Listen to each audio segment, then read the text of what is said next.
Hi everyone, welcome back to unstoppable learners. Friends, ఈ వీడియోలో మనం థర్డ్ క్లాస్ ఈవీఎస్కి సంబంధించి నైన్త్ మరియు 10th లెసన్స్ని డిస్కస్ చేయబోతున్నాము. అండ్ 1 to 8 లెసన్స్ అనేవి ఆల్రెడీ మన యూట్యూబ్ ఛానల్లో థర్డ్ క్లాస్ ఈవీఎస్కి అనేది ఒక ప్లేలిస్ట్ క్రియేట్ చేసి దాంట్లో ఉంచడం జరిగింది. ఆ వీడియోస్ కనుక మీరు ఇప్పటివరకు చూడలేనట్లయితే ఆ ప్లేలిస్ట్ని ఓపెన్ చేసి చూడవచ్చు. అండ్ టాపిక్లోకి వెళ్ళే ముందు మీరు కనుక మన ఛానల్ని ఫస్ట్ టైం విజిట్ చేసినట్టయితే మన ఛానల్ని సబ్స్క్రైబ్ చేసుకోండి అండ్ మీ ఫ్రెండ్స్ అందరికీ కూడా షేర్ చేయండి. థర్డ్ క్లాస్ ఈవీఎస్లో నైన్త్ లెసన్ వచ్చేసి మాట్లాడుకుందాం. ఇతరులకు మన భావాలను ఆలోచనలను తెలియపరిచే విధానాన్ని భావ వ్యక్తీకరణ అని అంటాం. భావ వ్యక్తీకరణనే మనం ఆంగ్లంలో కమ్యూనికేషన్ అని అంటూ ఉంటాం. చూడడం, తల ఊపడం, కాళ్ళు చేతులు కదపడం మొదలైన శారీరక సంజ్ఞలు కూడా కమ్యూనికేషన్ విధానాలు. మనం చూడడము, అదేవిధంగా తల ఊపడము, కాళ్ళు చేతులు కదపడము అనేవి కూడా ఒక కమ్యూనికేషన్కి విధానాలు అని చెప్పేసి తెలియజేస్తున్నారన్నమాట. నృత్య కళాకారులు, మైమ్ కళాకారులు వివిధ రకాల సంజ్ఞల ద్వారా భాష ఉపయోగిస్తారు. నృత్య కళాకారులు భావాల వ్యక్తీకరణకు ముద్రలు ఉపయోగిస్తారు. కమ్యూనికేషన్ ముఖ్య ఉద్దేశం వచ్చేసి మన భావాలను, ఆలోచనలను ఇతరులతో పంచుకోవడం. ముఖ్యంగా మనం కమ్యూనికేషన్ అనేది ఎందుకు చేయాలి? మన భావాలను ఇతరులకు తెలియచేయడానికి, అదేవిధంగా మన ఆలోచనలు కూడా వాళ్ళతో పంచుకోవడం కోసం మనం కమ్యూనికేషన్ అనేది జరుపుతామన్నమాట. భావ వ్యక్తీకరణ 2 రకాలుగా ఉంటుంది. మొదటిది మౌఖిక సంభాషణ అయితే రెండవది శబ్ద సంభాషణ.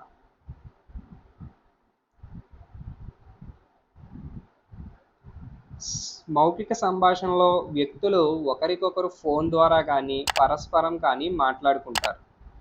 మౌఖిక సంభాషణలో చూసినట్లయితే వ్యక్తులు ఒకరికొకరు ఫోన్ ద్వారా కానీ పరస్పరం కానీ మాట్లాడుకుంటారు అన్నమాట. అంటే ఇది నేరుగా మాటల ద్వారా జరుపుకునే ఈ సంభాషణనే మనం మౌఖిక సంభాషణ అని అంటున్నాం. అదేవిధంగా శబ్ద సంభాషణలు చూసినట్లయితే వ్యక్తి తన భావాలను, ఆలోచనలను హావభావాల ద్వారా వ్యక్తపరిస్తే ఇతరులు అర్థం చేసుకుంటారు. ఈ పద్ధతిలో వ్యక్తి తన భావాలను, ఆలోచనలను హావభావాల ద్వారా వ్యక్తపరుస్తాడనమాట. భావ వ్యక్తీకరణ సూచించే హావభావాలకి గుర్తులు ఎమోజీలు అని అంటాం. మనం వాట్సాప్లో, ఇన్స్టాగ్రామ్లో వాటిల్లో చాటింగ్లో ఉపయోగించే ఎమోజీస్ని చూస్తే ఒకటి ఏడుస్తున్న ఎమోజీ, ఇంకొకటి నవ్వుతున్నట్టు, ఇలా వివిధ హావభావాలను తెలియజేసే ఎమోజీలు అనేవి మనం ఉపయోగిస్తూ ఉంటాం అన్నమాట. భావ వ్యక్తీకరణ 2 విధాలుగా జరుగుతుంది. ఒకటి ప్రత్యక్ష భావ వ్యక్తీకరణ, పరోక్ష భావ వ్యక్తీకరణ. ప్రత్యక్ష భావ వ్యక్తీకరణలో వ్యక్తులు భావాలు, ఆలోచనలు వారి శారీరక కదలిక ద్వారా వ్యక్తీకరిస్తారు. సో ఇక్కడ మనం చూసినట్లయితే ప్రత్యక్ష వ్యక్తీకరణలో వ్యక్తులు వాళ్ళ భావాలని, ఆలోచనలు ఎలా వ్యక్తపరుస్తారట? శరీర కదలికల ద్వారా వ్యక్తీకరిస్తారన్నమాట. స్నేహితులతో, ఉపాధ్యాయులతో, తల్లిదండ్రులతో మాట్లాడటం ప్రత్యక్ష భావ వ్యక్తీకరణ. కరచాలనం కూడా ఒక ప్రత్యక్ష భావ వ్యక్తీకరణగా మనం చెప్పవచ్చు అనమాట. మనం షేక్ హ్యాండ్ ఇస్తూ ఉంటాం కదా, ఎవరైనా మనకు తెలిసిన వాళ్ళు కనిపిస్తున్నప్పుడు. అలా ఈ కరచాలనం కూడా ఒక ప్రత్యక్ష భావ వ్యక్తీకరణకి ఉదాహరణ అనమాట. దూరదర్శిని చూడటం ద్వారా సమాచారం తెలుసుకోవడం అనేది పరోక్ష భావ వ్యక్తీకరణ.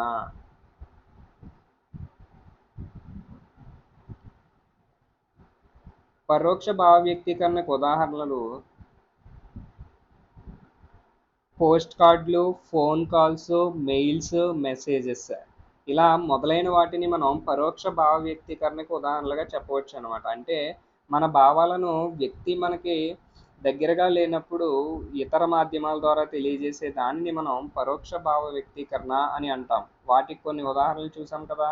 ఏంటవి? పోస్ట్ కార్డులు, ఫోన్ కాల్స్, మెయిల్స్, మెసేజెస్ ద్వారా మనం భావాలని వ్యక్తపరుస్తాం అన్నమాట. పూర్వకాలంలో దూర ప్రాంతంలో ఉన్న వారికి సమాచారం తెలిసిన మార్గాలను చూసినట్లయితే డంకా ధ్వని, ఒక డంకా ద్వారా ధ్వని చేసి దాంతో సమాచారాన్ని అందించేవారు అనమాట దూర ప్రాంతంలో ఉన్న వాళ్ళకి. అదేవిధంగా పొగ ద్వారా కూడా ఇప్పటికీ ఎవరైనా అడవుల్లో వాటిల్లో తప్పిపోతే పొగ ద్వారా సమాచారం ఇవ్వచ్చు. ఎవరైనా రక్షించడానికి వస్తారు అనే విషయాల్ని ట్రైనింగ్ ఇస్తూ ఉంటారు. ఇలా ఈ విధంగా పొగతో కూడా సమాచారం అనేది తెలియచేయొచ్చు అనమాట. అదేవిధంగా పావురాలను ఉపయోగించి పూర్వకాలంలో సమాచారం అనేది ఇక్కడి నుంచి అటు, అటు నుంచి ఇటు చేరవేసుకోవడం జరిగేది. అలానే మనుషులను కూడా ఉపయోగించేవాళ్ళు. వాళ్ళని మనం రాయబారులు అని అనేవాళ్ళము.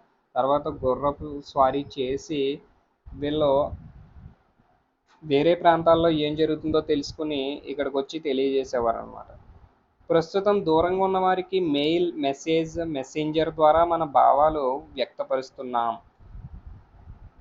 భావాలను సంకేతాల ద్వారా వ్యక్తపరచడం సంకేత భాష అని అంటాం. భావాలను సంకేతాలను ఉపయోగించి వ్యక్తపరిస్తే దానినే మనం సంకేత భాష అని అంటాం అన్నమాట. చెవిటి, మూగ వ్యక్తులు తమ భావాలను వ్యక్తపరచుటకు సంకేత భాషను ఉపయోగిస్తారు. మనం ఎవరైనా మూగవారిని చూసినట్లయితే వాళ్ళు సైన్ లాంగ్వేజ్ ద్వారా మాట్లాడుతూ ఉంటారు కదా. పొలాల్లో దిష్టి బొమ్మలు పెట్టడం కూడా ఒక రకమైన భావ వ్యక్తీకరణే. మనం పొలాల్లో ఉపయోగించేటువంటి దిష్టి బొమ్మలు కూడా భావ వ్యక్తీకరణకి ఒక ఉదాహరణ అని చెప్తున్నారనమాట.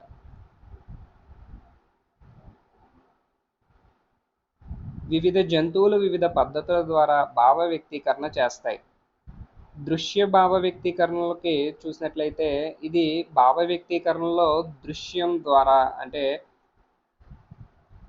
కనిపించే విధంగా మనం కళ్ళతో చూసే విధంగా భావాన్ని వ్యక్తపరిస్తే దానిని దృశ్య భావ వ్యక్తీకరణ అని అంటాం. అంటే తాబేలు, నత్తలు బెదిరింపులకు గురైనప్పుడు రక్షణ కోసం వాటి తలను ముడుచుకుంటాయి. కుక్కలు సంతోషంగా ఉన్నప్పుడు వాటి తోక ఊపుతాయి. వాగల్ డాన్స్ అనేది తేనెటీగల్లో ఒక రకమైన దృశ్య భావ వ్యక్తీకరణ. కూలి తేనెటీగలు ఆహారం యొక్క సమాచారాన్ని నాట్యం ద్వారా తెలియపరుస్తాయి. ఇవన్నీ కూడా దృశ్య భావ వ్యక్తీకరణకి ఉదాహరణలుగా చెప్పవచ్చు అన్నమాట. నత్తలు, తాబేళ్ళు వాటి రక్షణ కోసం తలను లోపలికి దాచుకోవడము, అదేవిధంగా కుక్కలు సంతోషంగా ఉన్నప్పుడు తోకను ఊపుతూ ఉండడము, అదేవిధంగా తేనెటీగల్లో వాగల్ డాన్స్ అనేది కూడా మనం దృశ్య భావ వ్యక్తీకరణకి ఉదాహరణలు అన్నమాట. తర్వాత శ్రవణ భావ వ్యక్తీకరణను చూసినట్లయితే ఏనుగులు గేంకారం ద్వారా దూరంగా ఉన్న ఇతర గుంపులతో మాట్లాడతాయి. ఇవి శబ్దం ద్వారా. ముందు చూసినట్లయితే దృశ్యం ద్వారా భావ వ్యక్తీకరణ జరుగుతుంది. ఇక్కడేమో శబ్దం ద్వారా భావ వ్యక్తీకరణ అంటే శ్రవణ భావ వ్యక్తీకరణ అని అంటున్నాం దీన్ని. ఏనుగులు ఏం చేస్తాయి? ఇవి ఇక్కడి నుంచి గట్టిగా గేంకారం చేస్తే దూర ప్రాంతంలో ఉన్నటువంటి ఇతర గుంపులకు ఈ ధ్వని వినిపించి వాటికి సంకేతాలు అంది అవి ఎలర్ట్ అవ్వడం అనేది జరుగుతుందన్నమాట. గుంపులో ఇతర తోడేళ్ళని పిలవడానికి తోడేళ్ళు ఊళలు పెడుతూ ఉంటాయి. తోడేలు ఊళలు పెట్టడము అదేవిధంగా ఏనుగులు గేంకారం చేయడం కూడా శ్రవణ భావ వ్యక్తీకరణకి ఉదాహరణలు అన్నమాట. స్పర్శ ద్వారా భావ వ్యక్తీకరణ. కుక్కలు, పిల్లులు తమ పిల్లల్ని నాకడం ద్వారా ప్రేమను వ్యక్తపరుస్తాయి. నాకడం ద్వారా వాటి పిల్లలను శుభ్రం చేసి ఉద్దీపన కలిగిస్తాయి. ఇది స్పర్శ ద్వారా చేసే భావ వ్యక్తీకరణ అన్నమాట. కోతులు, బబూన్లు ప్రేమను కనబరచడానికి ఒకదానికొకటి దువ్వుకుంటాయి. తర్వాతది రసాయన భావ వ్యక్తీకరణ. పిల్లులు తమ వాసనను గుర్తించడానికి వస్తువులపై రుద్దుతాయి. పాములు, కుక్కలు శత్రువులను గుర్తించటానికి వాసన జ్ఞానాన్ని ఉపయోగిస్తాయి. ఈ విధంగా రసాయనాల ద్వారా కూడా భావ వ్యక్తీకరణ అనేది జరుగుతుందన్నమాట. ఇక్కడతో 9th లెసన్ కంప్లీట్ అయింది 3rd class ఈవీఎస్లో. Next 10th lesson చూసినట్లయితే ఆటలు వినోదం. ఆటలు వినోదాత్మకం. ఆటలు ఆడడం వల్ల శరీరం ఆరోగ్యంగా ఉంటుంది. లోపల ఆడే ఆటలను ఇండోర్ గేమ్స్ అని అంటారు. ఇండోర్ గేమ్స్కి ఉదాహరణలు ludo, Chinese checkers, table tennis, చదరంగం, క్యారమ్స్ మొదలైన వాటిని ఇండోర్ గేమ్స్గా చెప్పవచ్చు అన్నమాట. ఖాళీ ప్రదేశాల్లో క్రీడా మైదానాల్లో ఆడే ఆటలను అవుట్డోర్ గేమ్స్ అని అంటాం. అవుట్డోర్ గేమ్స్కి ఉదాహరణలు వచ్చేసి football, basketball, tennis, tennikoit, throwball మొదలైన వాటిని అవుట్డోర్ గేమ్స్కి ఉదాహరణలుగా చెప్పవచ్చు. ఆనందం కోసం మన శరీరం తేలికగా ఉండటం కోసం చేసే క్రియనే వినోదం అంటారు.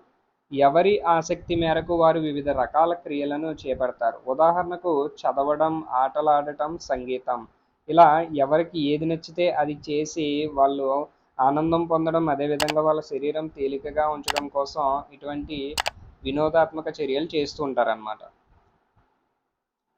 పార్కులు, బీచ్లు కొన్ని వినోదం కలిగించే ప్రదేశాలు. పల్లెల్లో వివిధ రకాలైన ఆటలు ఆడుతారు. వీటినే స్థానిక ఆటలు మరియు ప్రాంతీయ క్రీడలు అని కూడా అంటారు. ఉదాహరణకి ఏడు పెంకులాట, కోతి కొమ్మచ్చి, బొంగరాలాట, పులి మేక, ముక్కు గిల్లెల్లాట, తొక్కుడు బిళ్ళ, నేలాబండ, కర్రా బిళ్ళ ఇలా మొదలైన వాటిని మనం వివిధ ప్రాంతాలలో ప్రజలు స్థానికంగా ఆడుకునే ఆటలుగా చెప్పుకోవచ్చు అన్నమాట.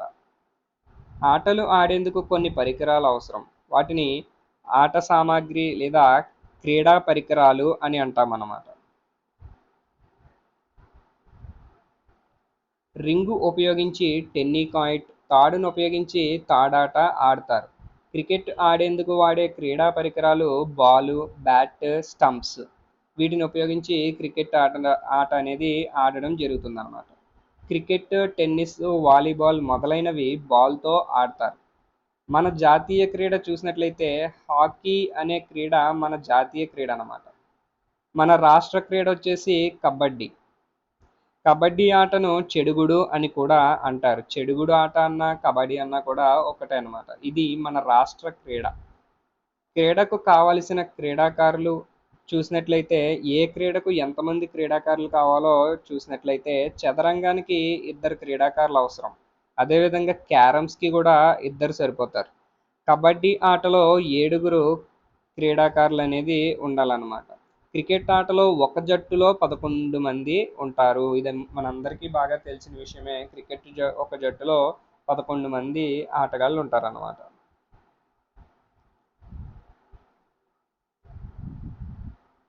పిల్లలు ఆట స్థలంలో రోజుకు కనీసం 2 గంటలు ఆడాలి. సాయంత్రం 4 గంటల నుండి 6 గంటల వరకు పిల్లలు ఆట ఆడటానికి అనువైన సమయం. 2 గంటలు సుమారుగా ఆడాలని తెలియజేస్తున్నారు. అదేవిధంగా సాయంత్రం 4 గంటల నుంచి 6 గంటల వరకు పిల్లలు ఆడుకోవడానికి అనువైన సమయం అని కూడా తెలియజేస్తున్నారు అన్నమాట. టీవీ చూడడం, ఎలక్ట్రానిక్ పరికరాలతో వీడియో గేమ్ ఆడటం వల్ల ఆరోగ్యం దెబ్బతింటుంది. కళ్ళపై ప్రభావం చూపుతుంది. ఊబకాయం వస్తుంది. జట్టులో ఉన్న ఆటగాళ్లు పరస్పరం సహకారంతో ఒకరినొకరు గౌరవించుకోవడం బృంద స్ఫూర్తి అంటారు.